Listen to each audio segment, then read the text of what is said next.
Hello, my name is Teresita Blanco, the Artsy Sister. It's been a while since I've done live makeover, so let's just bite into it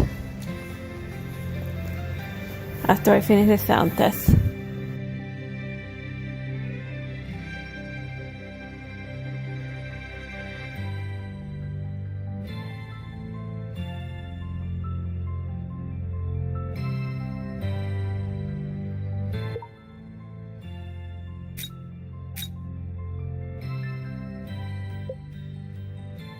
If you don't get up here now, then the...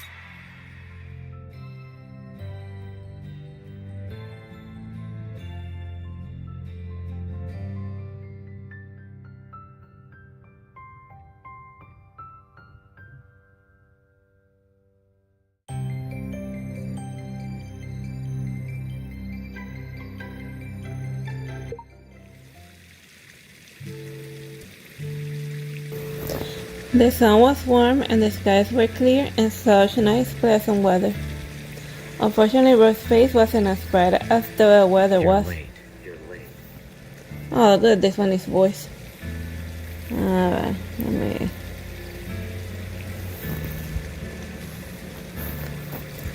Last week I cried at Varna as I didn't swang and any tickets for the music festival, so Roy invited me instead.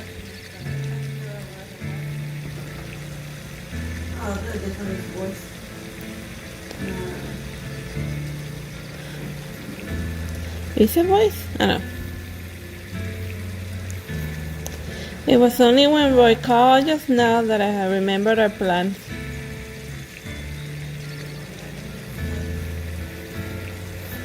Isn't that fully voice? Sorry, my bad. We looked at the time and then turned and walked towards the festival in silence and awkwardness behind us. I saw this will never happen again. Roy stood ahead while I tried to keep up with him, begging for his forgiveness. As soon as I got your call, I came here straight away. Although a little late, at least I'm here, right? Roy, don't be angry, okay?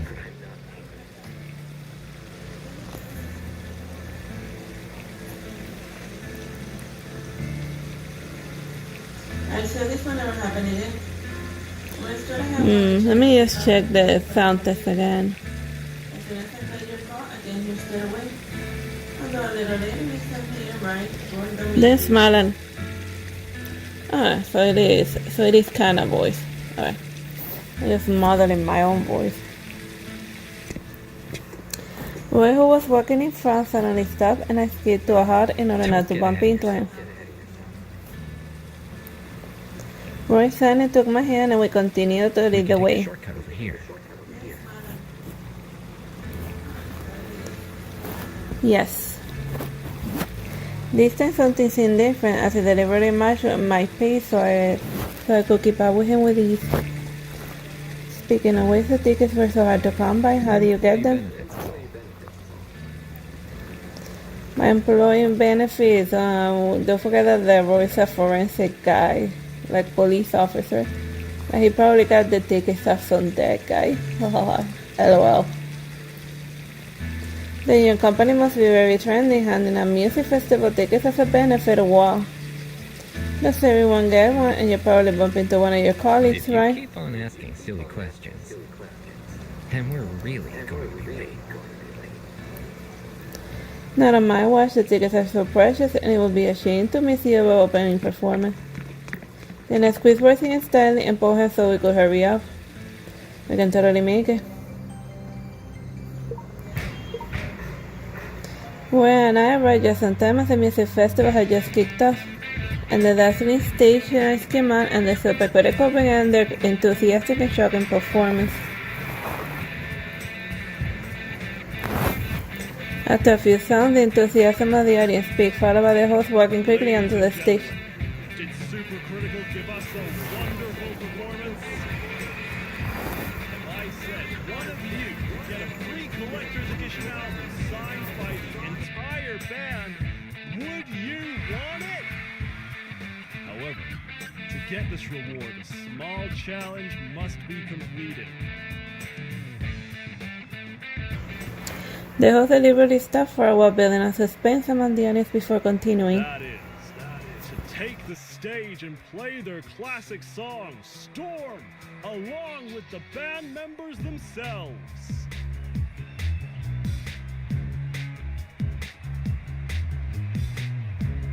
The best performing fan shall receive this unique prize, so please get signed up.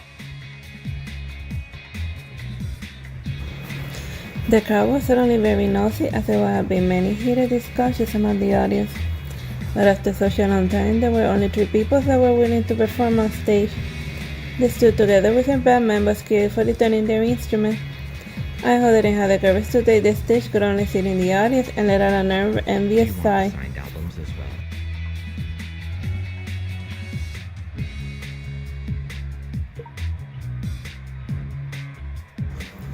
well. It is a limited edition item. I could sell it on eBay. How could I possibly not want Do it? you seriously want it?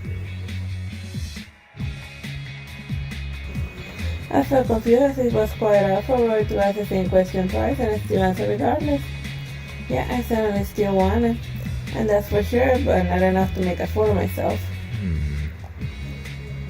Roy glanced at me instead of the instruments on the stage in contemplation and slowly raised his hand. You want to give it a shot? Very well then. Right this way. Only then did I realize that the first time was for asking, while the second time was for confirmation. Oh, you're such a good friend. Wow, the main character is just awful, like friend-zoning him already. As I was being invited to the stage by the host, I couldn't help but give him my thumbs up. And that's how you're getting, buddy. Well, that's an alpha chic move, you know, just being an alpha human being. Whatever, went along. Roy looked at me and he gave me a gentle nod as if he were trying to reassure me. And there were cheers and screams in the audience louder than before. And such a dazzling venue actually cannot lose, Roy, huh? You're with contestant number 4, right? Come on right up. You can be backstage together. Really, you don't mind if I do? I headed backstage with Roy, and the staff immediately took us to the clothing rack and let us choose Invited outfits. backstage are likely to be on stage later, so please change in advance just in case. These clothes are also nice, Roy, and I reckon this blue and white outfit will suit you well. Alright, time to do a styling thing, because it's a styling game.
Contestant number 1 and 2 finish up their performance and receive warm applause from the audience. Contestant number 3, who was sitting next to us, was about to be next and seemed a little uneasy. Critical fans would be talented. It seems it won't be that easy to get first place. Lonnie, don't be nervous. I believe in you. The girl stood on her tippies and gently kissed the boy's forehead. Honey. I've got this. Wait, the boy? But he's called her honey. I think that's probably, I don't know, a weird translation error. You know, you don't call honey somebody that kisses you on the forehead. Whatever, moving along. Upon seeing the girl giving, yeah, you seriously, a girlfriend doesn't kiss her boyfriend on the forehead. Well, I guess, or maybe there is kiss boyfriends on the forehead in, I don't know, who made it, like, from where this came from? I don't know, Singapore? Whatever. It just weirded me out. Upon seeing the girl giving her boyfriend some encouragement, I feel that I too should do something for Roy. Pat Roy's shoulder, pull Roy's hem of the shirt. Just shoulder pad. We're not at the kissing stage. I eagerly patted Roy on the shoulder to show him encouragement, and he turned to look at me with a resigned expression. Guess he was hoping for a kiss. Get first place and then we'll see if you got a happy ending. Oh. Our goal is to limit addition album, so let's do our best to win. You got this. In the face of my eager eyes, but still just nodded as usual. I know.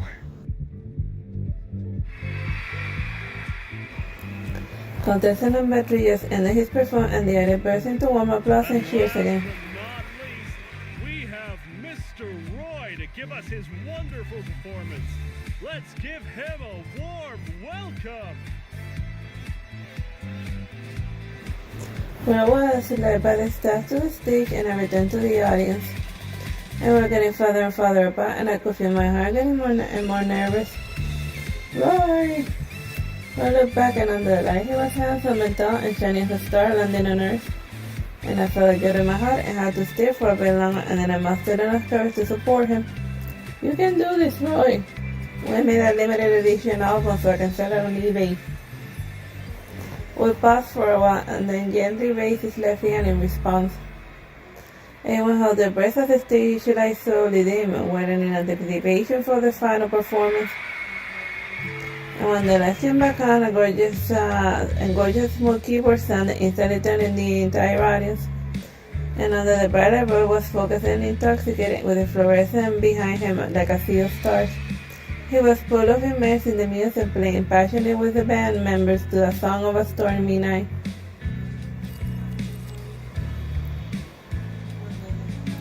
Roy always looks calm on the weekdays, but in reality he's actually really compatible with rock music. I guess, he's listening to some heavy metal while he's cutting up corpses. Because he's a forensic guy from the police department. You can't do corpse-related autopsies without some Slayer music. Raining blood from the azure sky. Similar like this makes him all more handsome, and the others below seems to be talking about him now.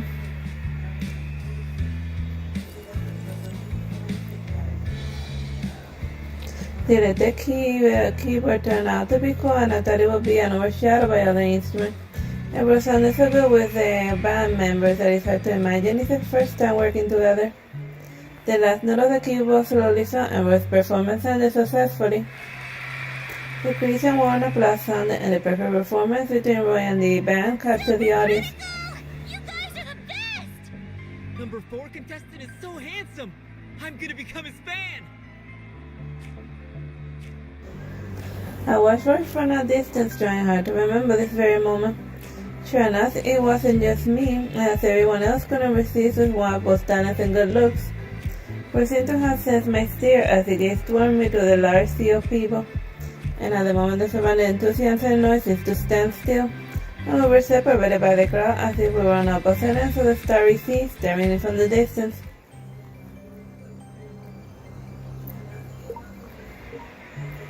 We're still to calm and return to the stage despite the fact that the results were enough, and the rest of our officers were dazzling, restless, and not into intense to his eye. And he listened attentively to my shadow without too much excitement or any impatience. Let me tell you, many have just become a fan of you, and I wish to continue hearing you play. What about you then? Me, the same as them, of Is that course. so?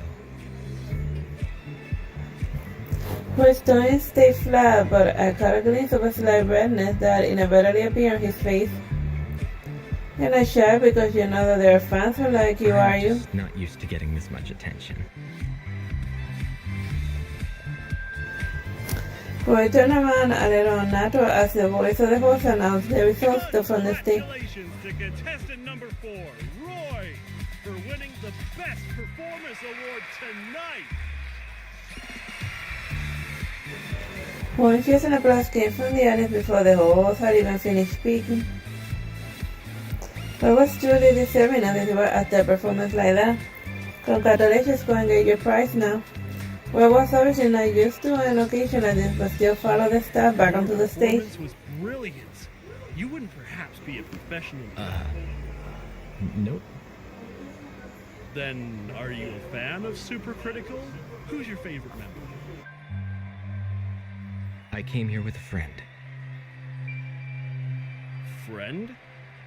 So, you performed on stage to help a friend get an autographed album.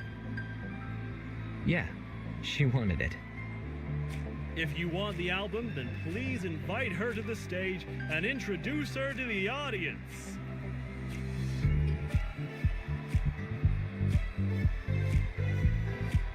Wait, the lines over there and what he said was different. Alright.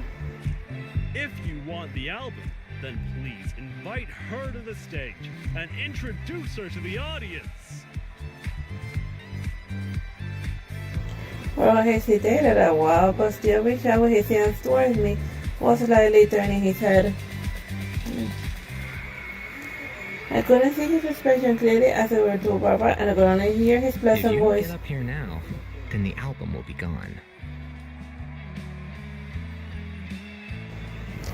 The host used the direction of Russian and allowed the lighting engineers to actually locate where it was, and the ceremony immediately began lively and everyone cast their eyes upon me. And I was very excited by the surprise of being invited on stage, so I hurried and followed the staff on stage. The two of you hold the album and then take a photo together with the band members. The host of the seventh position for the shot, and when I looked at the camera and the various individual poses, I sneaked a glance over to Roy and saw that he was quietly standing among the group as per usual. So I'm not a poser. Even though he obviously didn't do anything special, he still gave people the impression of being handsome. Guys, stop standing so far apart. Get closer together. The members immediately came in closer, squeezing Roy right next to me, and my face suddenly turned a little red. So close. Perhaps due to the frenzied atmosphere of the festival, my heart was also beating much faster. Click the moment the camera flashed, and this beautiful memory was recorded forever.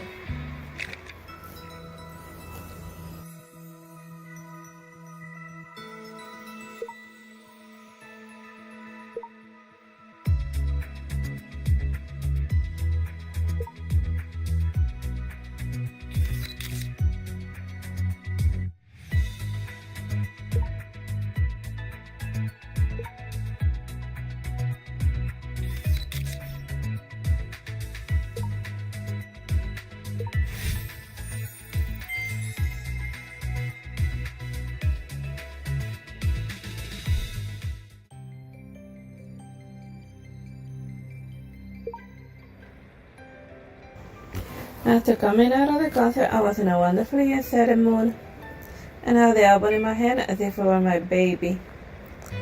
And I was so happy that I almost jumped up and down with joy.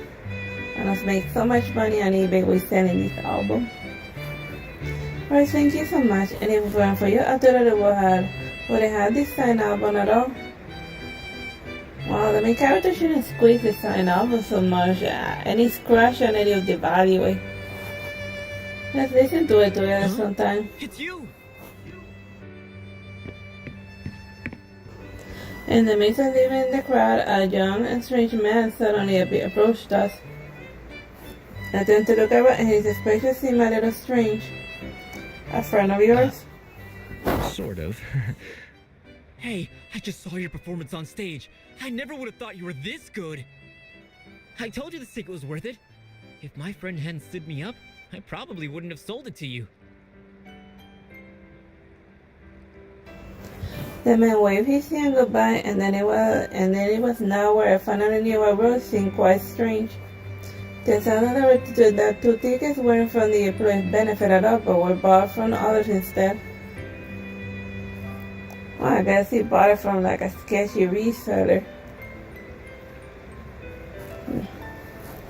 After knowing how he really got the tickets, I couldn't help but feel a little moved by him. Oh, so you paid for overpriced concert tickets. Hilarious. But once I saw Roy's slightly embarrassed look, I wanted to tease him a little again for fun. You keep Confess to posting me. things and complaining. Sawana's message alert keeps flashing. It's so annoying.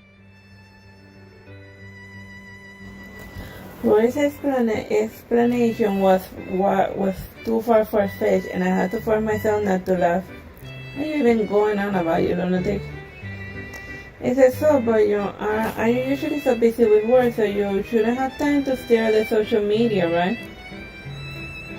I looked straight into Roy's eye, pretended to be serious, but a smile in my eyes couldn't be contained.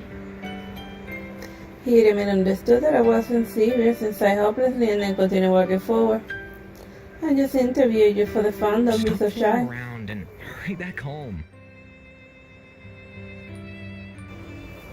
Wait for me, achoo! Roy stopped as soon as he heard me sneeze, which is a perfect normal reaction in this post-pandemic age. You know, like somebody sneezes in Florida and people think that they're carrying the next plague. And walked back to my side. Are you cold? Which I make out to probably cut something in like the huge concert area. A little. It seems I must remind you that it's important to always check the weather forecast. I just forgot to remember that I had some spare clothes in my bag. Alright, time for a wardrobe change. Not bad. Suits you well.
A few days later, Roy and I met again at the cafe on the weekend. The band manager sent Roy the group photo we took before, and Roy was free today, so he was able to give it to me. The photo was so well taken that I had stared along at them happily before carefully putting them in my bag.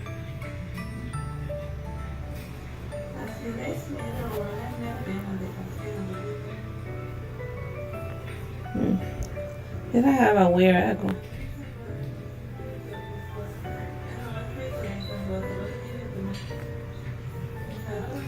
Today obviously is a day, but still came here to give the photo thank you. Is my voice sound a little echoey?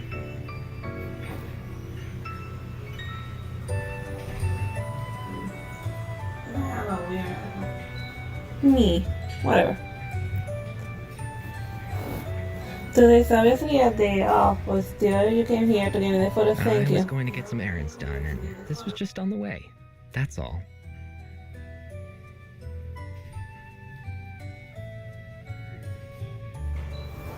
Even a lady like you can't escape the misfortune of working overtime, and looks like we're just the same. Roy stopped in the middle of drinking his coffee and then gave us a like noise. Your work won't be affected by this, will it? It's just a cup of coffee. No big deal.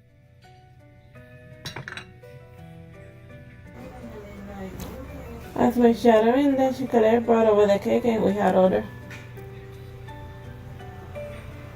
And this cake looks even more delicate than the sample picture. Hey, this is... I looked down and was surprised to see the supercritical logo drawing on the chocolate as well as cute avatars of Roy and myself. I watched the stream of that festival yesterday, and to meet the champion here today, it truly is fate.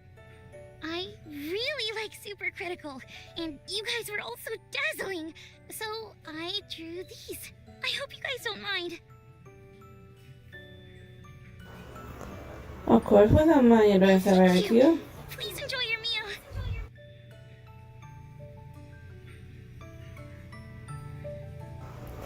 The waitress bowed slightly and then turned and headed to the kitchen at the Seems you back. had a nice friend. That's great. Next time you guys can go to a music festival together.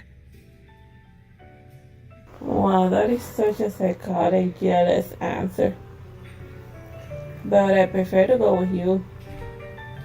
I'm out of the subject, but it seems that Roy didn't hear it clearly enough.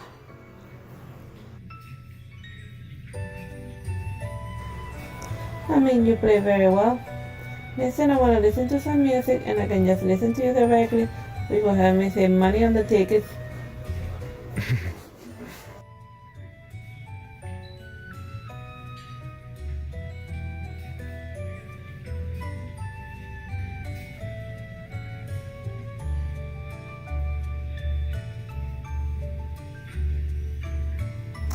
Alright, let me see. Where's that little echo? Hello, hello.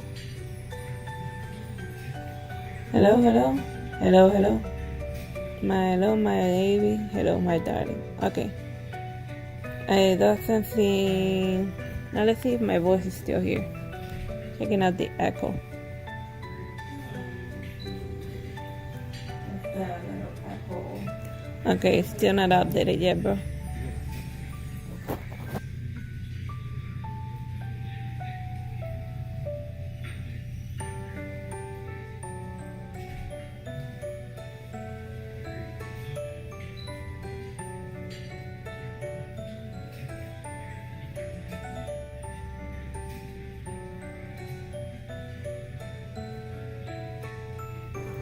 Alright, we fixed the echo.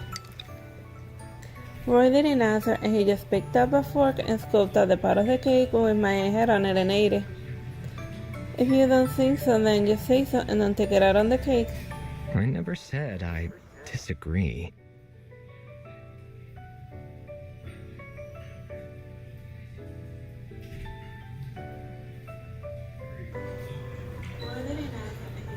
So then you agree with me. The cake is delicious. I tried the cake as well and it's got cream melted on the tip of my tongue combined with a slight sweetness. Just as how I was feeling at this very moment.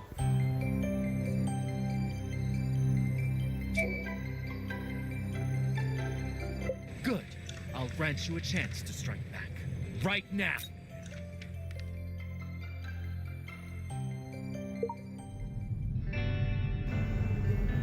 Unlucky my foot, I was greeted by an animated sticker of a cat bowing his head and wagging his tail up in apology. Sounds like a virus. Moving along. The meeting has been delayed by half an hour, and come to my office first and we'll go together afterwards. There's a sit in the top compartment of the fridge. Help yourself if you're hungry. This isn't the first time Gabriel and I have planned to visit the new Sky restaurant together. A few days earlier.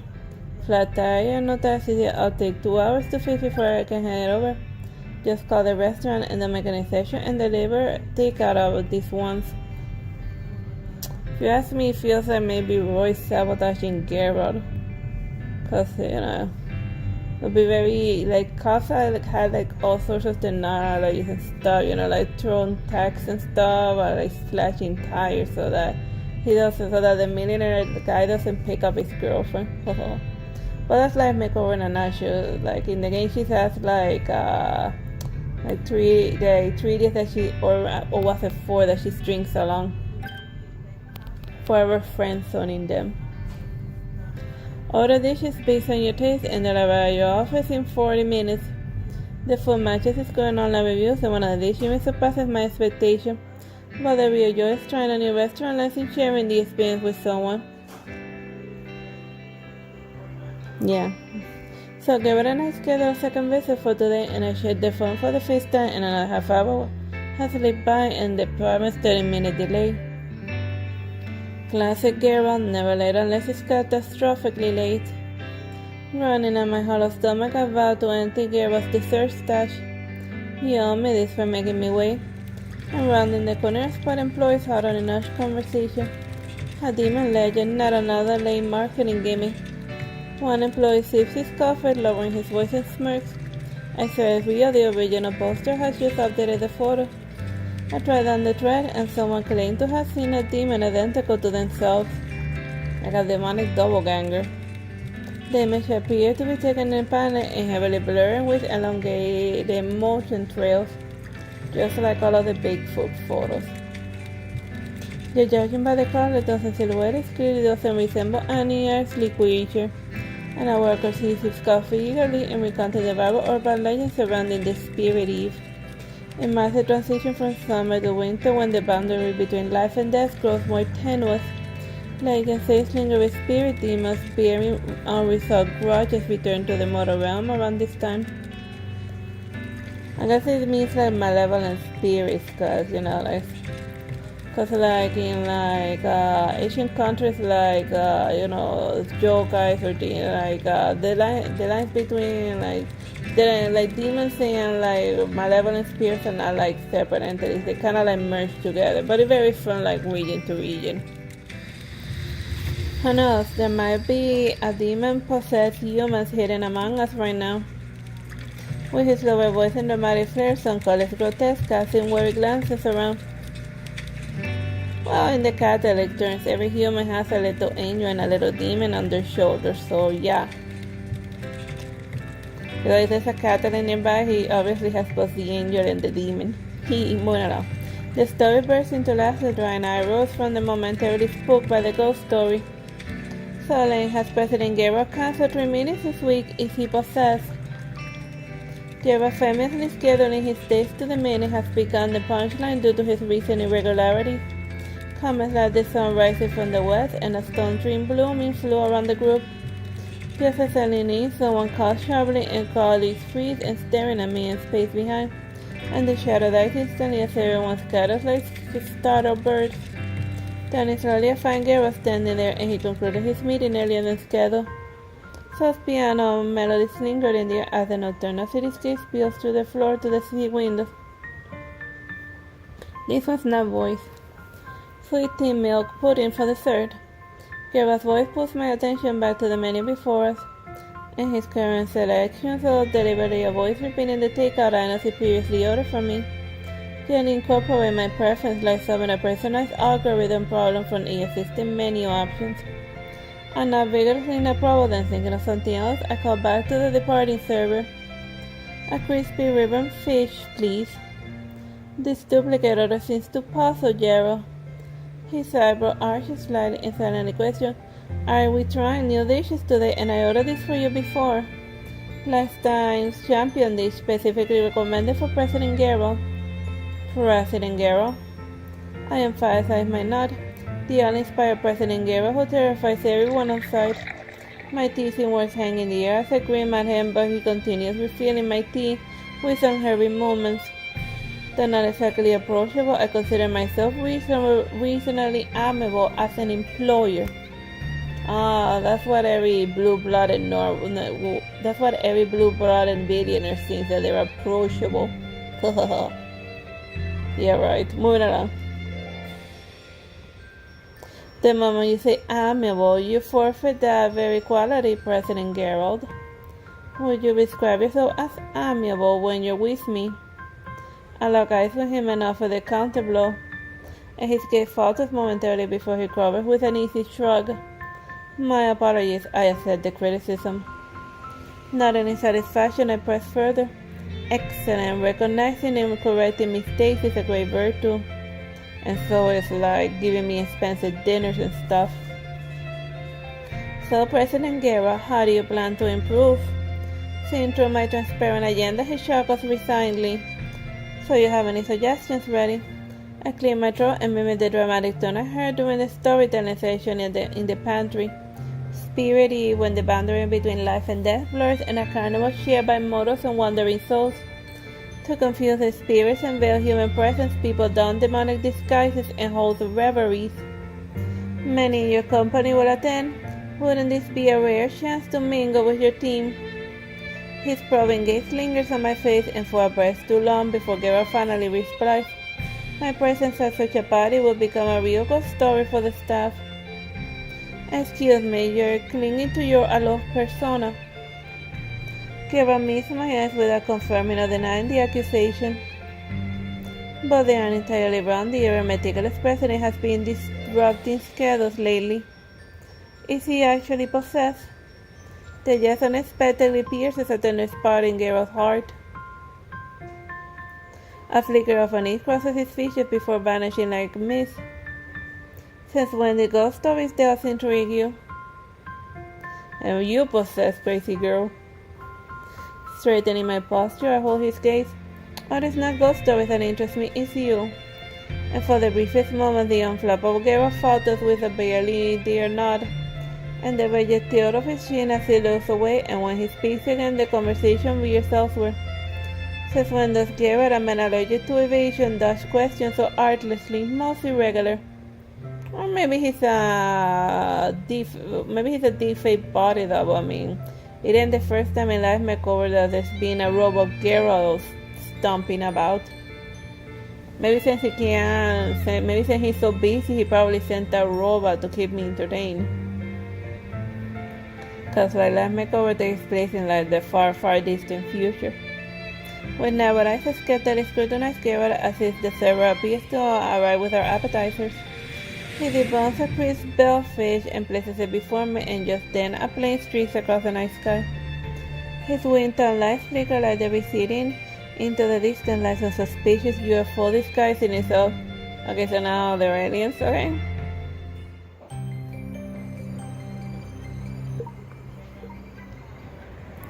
Sunlight seeps through the glass curtains, walls transform the table into a checkerboard of light and shadow. And seated at the front of the meeting room, Geralt maintains his calm gaze fixed on the illuminating phone screen. Alert from his smart assistant report and a second unauthorized entry by the same intruder at his home. The trespasser moves swiftly. Security cameras only capture a blurred silhouette vaulting through the window. After contemplative hesitation, Geralt taps the screen to switch camera angle. After bypassing the living room, the figure vanishes into a surveillance dead zone just like before.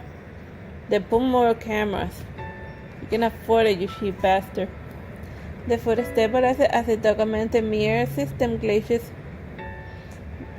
Or maybe just put analog cameras. Cause yeah, maybe the lurker can hack regular cameras, but maybe not analog cameras.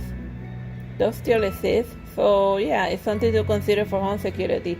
You can have like the normal high-tech digital cameras, but like sneakily place some analog cameras, the type that can be hacked.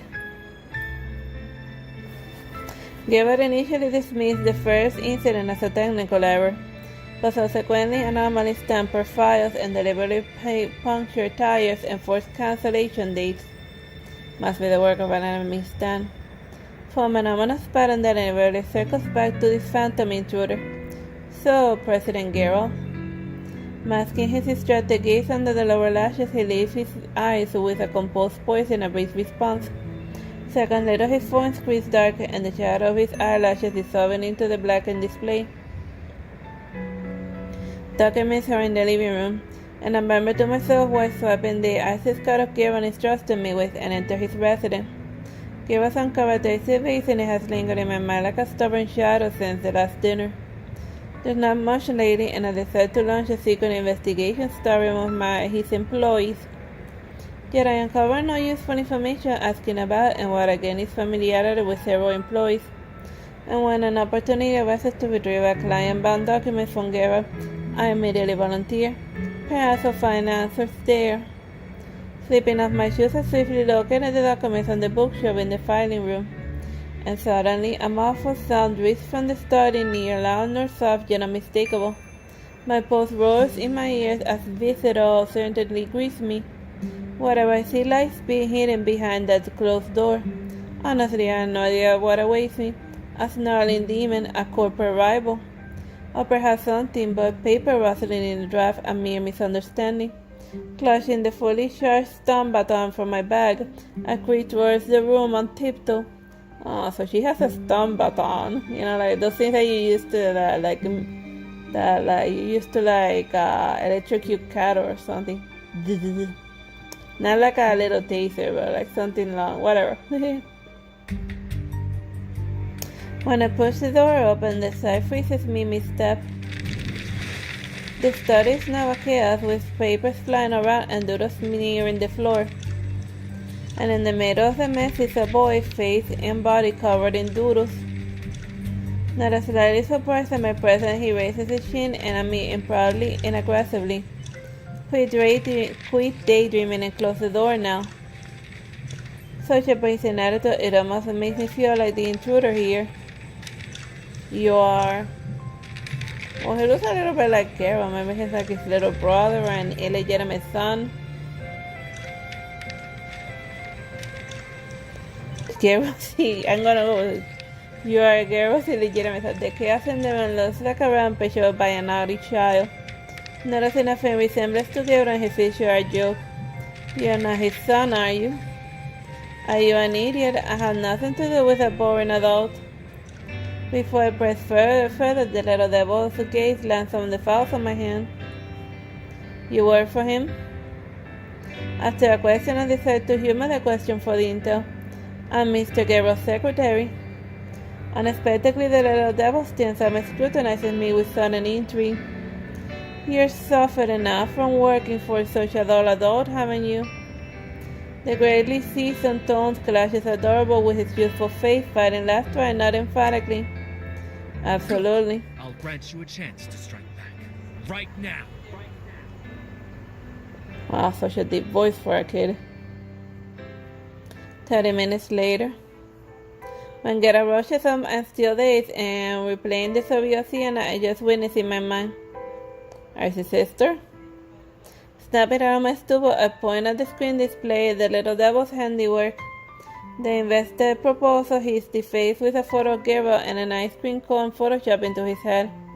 Having confirmed the original document chemistry, I choose not to delete the image. Frankly, I can help but imagine Geralt's reaction when he sees this masterpiece. This is the little devil's gift to me, a chance to embarrass Geralt in front of the investors.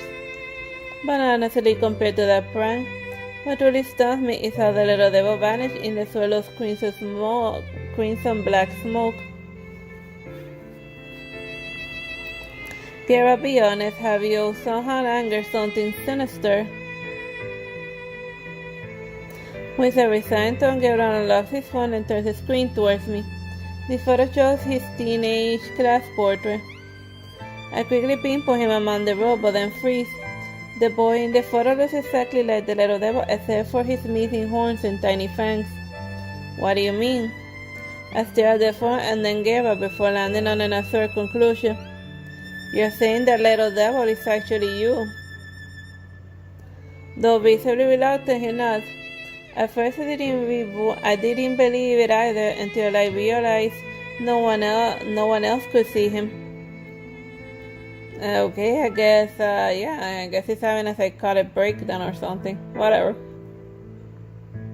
Had I not witnessed it myself, I had thought Gabriel was spinning some urban legend to mess with me. Then why can't I see him? Gabriel smiles at the word and his expression suggests he's found something amusing. Strange for me too, and why don't you uncover the answers for me, Artsy Sister? I feel him and his kid brother are pulling a prank on my expense or something. He said, you like ghost stories? Alright, we'll give you a ghost story. On 1,032 sleep and 1,032 sheep and 1,000. I stare blankly at the city, mentally counting this futile counting ritual. You could try praying like a rosary, seeing as there's a little devil on the loose. That could help. Power of Christ compels him or something like it. Having revealed the little devil's plans together, I now face his wrath over my betrayal. As I drift to sleep, a spectral voice resonates above my bed. Deceitful grown-up and self-centered grown-up, by the moon god's decree you shall be punished. What follows are hours of fitful tossing. 4 a.m. and about out by fury overwhelming exhaustion, this injustice demands accountability, and I have to confront Gero. And shrugging into a jacket and stuffing slippers across the floor, I stagger towards my bedroom door. And the moment it opens, an unseen force jams me forward valiantly. Blinding light forces my eyes shut as a magnificent piano melody swells around me. And when I open them, an unfamiliar mansion materializes before me. At the room's heart stands a grand piano, its bench occupied by Gera. No, this is Gera as a youth. Or maybe it's just her telepathy power going AWOL or something. And she can read Geralt's mind. She can see the thing he's hallucinating, his younger self. His posture remains characteristic erect in his brow knit in concentration as his fingers dance across the keys. Of course, even in childhood, Geralt carried himself like a seasoned adult. Your performance hardly meets the standards expected of Summer Future's heir. It is only then that I notice Geralt's father standing nearby. And his wrinkle-free face, probably from a lifetime of real smile, looks much the same as it does today. And under the pressure of the piano, melody suddenly falters for 2 beats. Young Geralt purses his lips as he finishes the remaining measures and stares at his stony father. Dad, could you take me to a new amusement park after the annual meeting? You never improve while fixated on meaningless distractions and 2 more hours of practice. After his father left, the boy pauses and mutters under his breath. You promised we'll go if I won the Mass Olympia, and now you're breaking your promise. The red flash of childish innocence flashes with his refined features, and what an irresistible cute contrast. Too bad I can't photograph this precious moment, and I approach quietly from behind. You play beautifully, far better than most your age.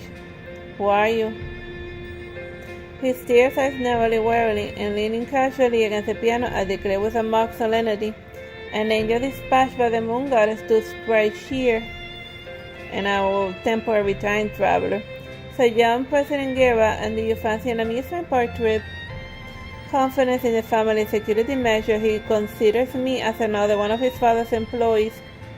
Another pointless test, I need to practice on disturb me. Gera rarely speaks of his childhood, and from the fragment clues he let sleep, those years were not particularly joyful, of what would the little devil within him have emerged. Perhaps it is this very impression that conjures him up in my dream tonight, and this accident intervention grants me a chance to give Gera the happy childhood he never had. Even if it's only for an afternoon, even if it's only in this fleeting dream. You're clever enough to understand the saying, all work and no play makes Jack a dull boy, aren't you? and I perch on the stool beside the boy, alternating between persuasion and admonishment until my throat burns. And only after finishing his 2-hour session does he finally end up with apparent reluctance agree to my proposal. The amusement park buses with weekday crowds and run by grand opening promotions. Young Geralt tugs my sleeve as we approach the snacking queues. Just go home. Always the same pretending disinterest to avoid inconvenience in others, just like his grown-up self. Yet I see through the act, recognizing the longing clinching between his awkward tone. No take Basalau. Whipping his wrist, I have dragged half-run straight to the carousel, and where the Ferris wheel crushed bumper cars and bravely rapid sending spray cascading 3 meters high, and gathered attention melts from Geralt's feature. And when a rush plunges from the summit, his exhilarated scream does mine. And after disembarking, I see his profile still growing with lingering excitement. His shouted softness gradually resolves into the sharp lines I know years later. Consider this might give a chance to let you grow up anew. And whether he hears my murmuring or not, young Geralt turns with a questioning look. Nothing important, I actually want some ice cream. And he seems to refuse or reserve it, but this time he hesitates and then gives me a faint nod. Well, here, I'll get you one. And as I turn towards the vendor, my steps grow heavier as if entangled by invisible weights, and the scene before me begins blurred, and I whip around to locate young Geralt's figure, and in the instant reality dissolves into the layered ripples of light, and when the final clear moment, his face crystallizes before me. Bathed in sunlight, he wears a subtle yet unreserved smile sparked by some private thought. And I open my eyes again from a haze of white light. Emptiness lingers in my chest like a forcible extracted memory soon overwhelmed by crushing fatigue. 4 p.m. This dream has consumed 12 full hours. Apart from feeling rested, I appear more drained than before sleeping. Yet my mind buzzes with restless energy. I can't wait to share this bizarre dream with Geralt, yet after a second thought I change my mind. Oh, hello, Portal official. I just noticed you here. I hope you're having fun watching me read Life Makeover. Like, not all of it is usually voiced, but sometimes it is.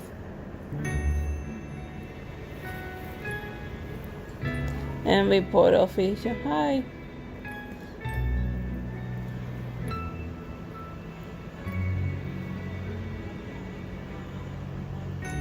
As I finish preparing, I reach for my phone and his video call notification flashes on the screen.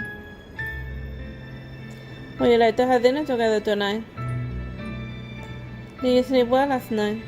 A voice is calling in the air, and Geralt's gaze lingers on my face for a moment before he replies softly. Insomnia. Though this is part of my plan, having my condition labeled so effortlessly makes me suddenly self-conscious. Is it that obvious that has dark circles? His unreserved chuckle floats through the air in a video call. I just can't think of any other reason why you ask me about my sleep schedule at 5 p.m. You're ruining my momentum. I'm out of regrouping before adopting my best stance. Thanks to your commission, I haven't slept in 30 hours and you want me compensation. So this is your real agenda, to bleed me dry. You're such a gold digger, I love you. I stand my ground without a shadow of guilt. So what, then accompany me to a party tonight? An hour later, I stand at Geralt's doorstep with a done by shopping bags. I didn't expect convincing him to attend a party would be so effortlessly, and I prepared 3 contingency plans before the 30-hour insomnia sympathy plays. Was he planning to go anyway? He going to stare at the door all day? The entrance swings open and Geralt leans against the frame, amused and curling at the corners of his lips. I was debating whether to walk in or wait for you to greet me properly. And I slip past him and enter the house and walk on by a hard smile. And in the living room, I pull items from the bag one by one and spread them across the sofa. And when I produce a tail-shaped accessory, Geralt finally breaks his silence with a cough. His words seem caught on his throat, but I meet his hesitation with an air of practice and nonchalantness. while planning to attend the spiritual party in a three-piece suit, living up to your role as an unscrupulous capitalist.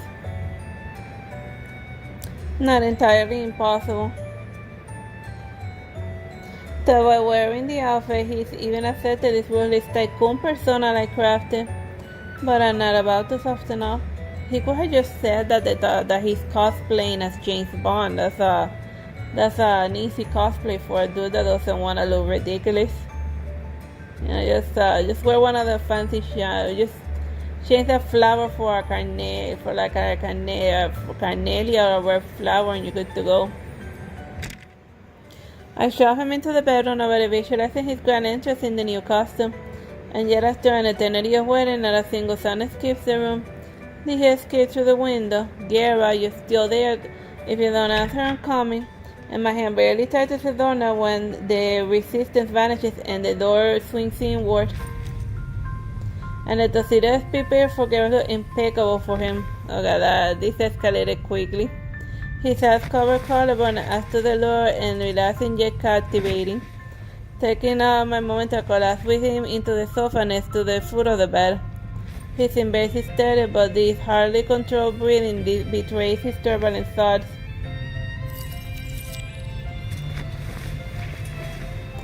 His paralysis with faint tremors and the sharp keenness with his breath, demon fangs to the drink blood, thinking of vampires. He always entertains such perilous notions, and I can't promise they won't, but they'll leave a bite mark if you permit it. Well, I guess we could. That's one way to avoid going to a party. The rush preparation is the act for sitting with a big artwork link, or perhaps Guerra has maintained his physique too well and beneath the party collar. And the defined muscular body is a more primal allure, and my fingers instantly gaze the contours. The windows of the air conditioner hums through the room as lingering kisses trail from my brow downward, and the hair is tangled with bottles and seal after a coyote stalks into it, one finally snaps free, like a kind of restraint unraveled tonight. Oh yeah, that is one way to avoid going to a party. We arrive at the event just before the party ends, and to mentally prepare, we're stunned gazes too shocked to conceal themselves turned away, and Guerra has seemingly hardened his expression into detached coolness, and I step closer linking my arm to his. Tonight there's no Guerra or Artsy Sister, and at least the hem of my dress perfectly coordinated with his ensemble. Only the devil and the angel, just like in Bible school. He pauses and then relaxes into a smile and pulling me firmly against him. As you say, Miss Angel. And as the party comes to a close, guess who's been about to leave, no faint lingering interest, drifting closer to the orbit at football-like distance. A minute later, both employees begin approaching with toast, and Guerra nods to each other and one calmly. Oh, and then like the partial self-dress of the devil, and obviously time for the bootleggers to start working. I can sense that his demeanor feels different from his usual calculated ease for public appearances, and driving a demon attire, Guerra has temporarily shed the trappings of his corporate titles, and in doing so, paradoxically growing closer to his authentic self, which is exactly why I insisted on bringing him here. I want to know what the younger version of Guerra from my dreams might look like as an adult, and meanwhile, in another corner, a limited figure is also serving Guerra, and his gaze holds scrutiny and judgment, but predominantly confusion. Hey, little devil, plotting some more mischief, huh? I creep out behind the tiny creature, starting so violently its wings quiver. I guess the little devil was kind of like the It or like the inner child rebelling because after if you repress your evil side so much, it like manifests in weird ways. Still nursing resentment over one of my early betrayals, it snores and teleports to another shadowy nook. And whether to me or to Guerra, the little devil's punished and lead more to his playful pranks than malice. Calculating the limited trouble I can start here, I return to Guerra's side. Did I ever mention I seen your childhood self? Guerra arches an eyebrow and a silent invitation to continue. So I recounted the eerily vivid protracted dream. Maybe they're both possessed in this episode. Though my narration flickers a surprising contemplation across his face. You can imagine how utterly adorable you were as a child. Adorable.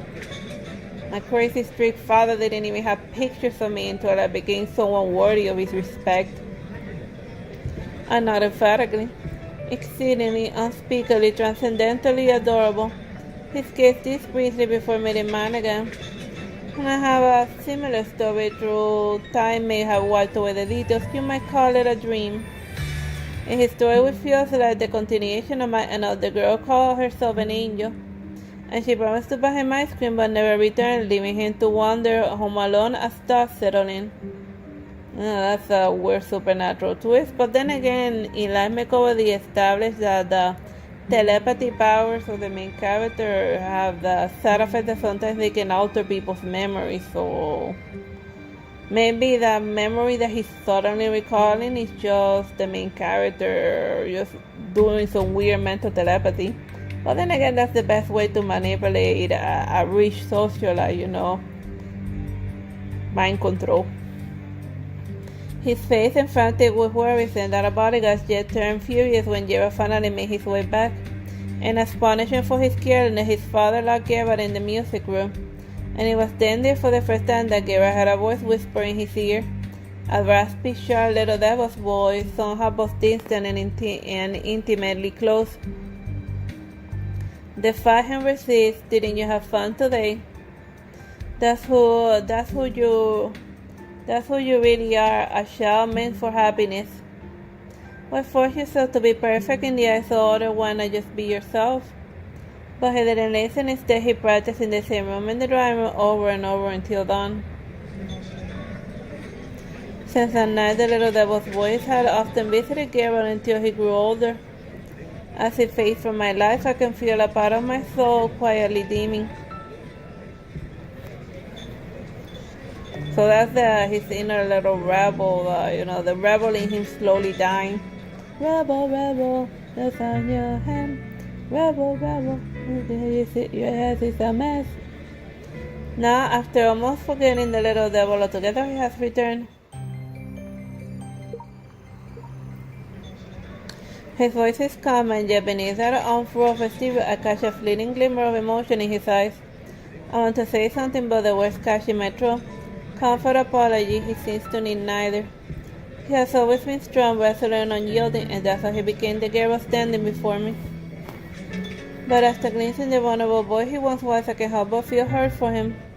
Before I can gather my thoughts, the final dance of the evening begins, and Gerald extends his hands to me. Me saying, "Yo me la have this dance." Without a moment's hesitation, I place my hand in his. My pleasure. And his slender fingers settle on my waist, and with no rehearsal, and our steps are guided only by instinct. Occasionally, I tread on his foot, but he just tightens his hold on my hand, and his tender gaze lingering on me. Playful shouts erupt, and by the time we're halfway through, the others have stood in a circle around us. Ah, it's the ass kissers. You definitely want that bonus that's not gonna come. Haha. They're daring us to kiss. I whisper mischievously in his ear. As a generous angel, I suppose, if the devil pleased sincerely enough, I just might. Before I can finish, his hand at my waist draws me, and my body falls back with emotion.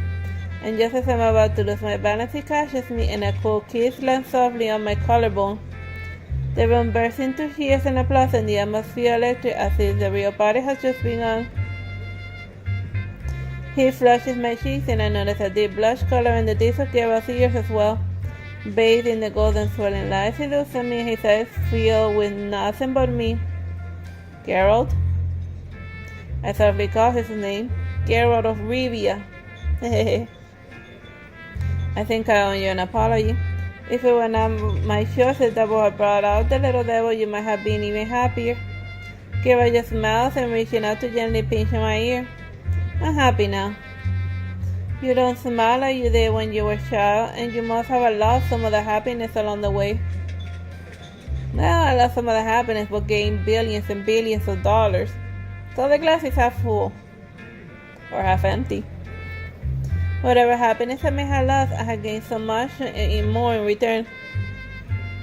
There's a quiet certainty in his voice and a steady reassuring word that envelops me. It's true the girl before me now feels nothing short of perfect. But as soon as the words leaves out, Aviera had confined in it sounds. No, it's just so grateful for you who you are right now. And at the corner of my eye, I catch a wisp of black crimson smoke dissolving silently in the shadows. The little devil is gone. Maybe at last Gera have found a peace with the obsessions of his childhood. Yeah, well, I mean, he did what he had to, and he earned his street father's affection, and then he wasn't disowned. So yeah, you just gotta do what you gotta do. That's love. That's about love. It's about everything. That's love. For a long while, he gazes into the faint smoke, lost in thought, and he exhales softly a breath that carries both relief and a quiet excitement for the future. President Gera, Miss Artsy Sister, I haven't even had the chance to toast you yet. And how are you? And what are you two looking at? Nothing. We're just hallucinating the devil. Very super normal Catholic thing that only happens to Catholics. You wouldn't understand as a pagan, Lamau. Moving along. In perfect unison, Gavin and I reply. We're staring at a devil.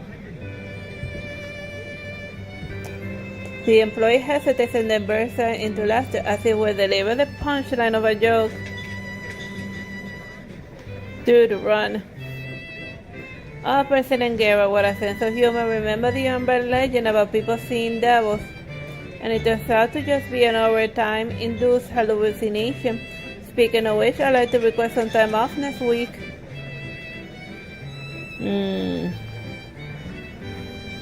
Gera, half amused and half resigned, approves the request after the employee elaborates leading. And I'm double over with laughter, enjoying this little scene of a worker outsmarting the boss. Well, he's not going to show his true colors if he's trying to impress his hot girlfriend. It's like, as soon as my hot chick leaves, you're going to be doing overtime forever. Maybe I need a break too, especially if I'm starting to see things. Kira gives a fun and helpless look and then reaches over to ruffle my hair. Yeah, let's take some time off together. After all, the hallucination you saw was mine. I turn my hand, leaning into his palm, and let's go on a vacation, just the two of us. Well, we ought to should air out this office for asbestos since we're hallucinating demons or something. After that, let's keep moving forward together, and not just for one holiday, but for many more to come.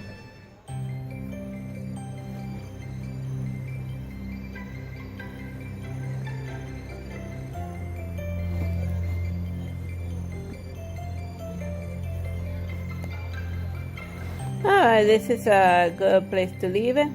I hope you have fun with me reading.